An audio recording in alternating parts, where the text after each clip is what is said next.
పండగలు వచ్చినాయి అంటే ట్రాఫిక్ రద్దీ మామూలుగా ఉండదు. టోల్ గేట్లు నిండిపోతా ఉంటాయి. ఇప్పుడు ఆంధ్రప్రదేశ్‌లో లేదంటే ఇటు తెలంగాణ నుంచి వచ్చేవాళ్ళు సంక్రాంతి పండుగకు ఎంతగా బిజీ అయిపోతాయి టోల్ గేట్లు అసలు ఖాళీ ఉండవు. కిలోమీటర్ల మేర క్యూ కడతా ఉంటారు.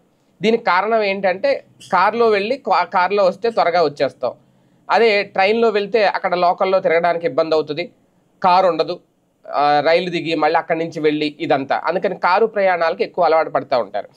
దీనికి తోడు ట్రాఫిక్‌లో పడి ఇబ్బందులు కూడా పడుతుంటారు.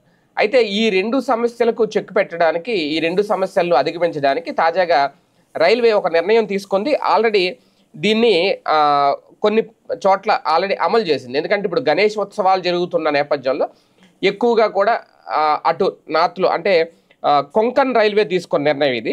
తాజాగా దీని పేరు ఏంటి అంటే రోరో అంటే రోల్ ఆన్, రోల్ ఆఫ్.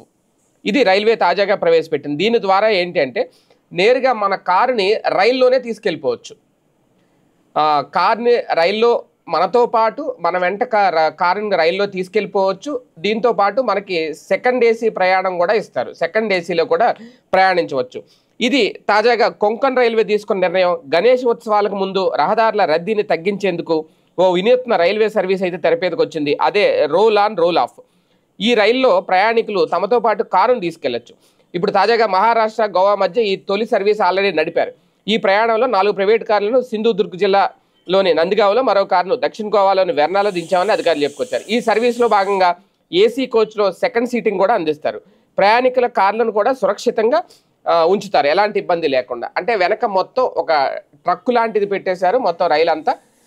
దానికి కనుక మనం బుక్ చేసుకుంటే దానికి ఎక్స్ట్రా ఛార్జ్ అయితే ఉంటుంది. కాకపోతే మనతో పాటు మన కారు సురక్షితంగా మన ఏ ప్రాంతానికి అయితే వెళ్ళాలో అక్కడ దించేస్తారన్న. అక్కడి నుంచి కారులో మనం హ్యాపీగా ఇంటికి వెళ్ళిపోవచ్చు. ఇది దేశవ్యాప్తంగా అన్ని ప్రాంతాల్లో వస్తుందా లేదనేది తెలియదు. ప్రస్తుతం అయితే కొంకన్ రైల్వే ఈ సదుపాయాన్ని ఏర్పాటు చేసింది. ఇక దేశవ్యాప్తంగా అన్ని ప్రాంతాల్లో వస్తే చాలా మంచి వెసులుబాటు అవుతుంది రాబోయే పండుగలకి.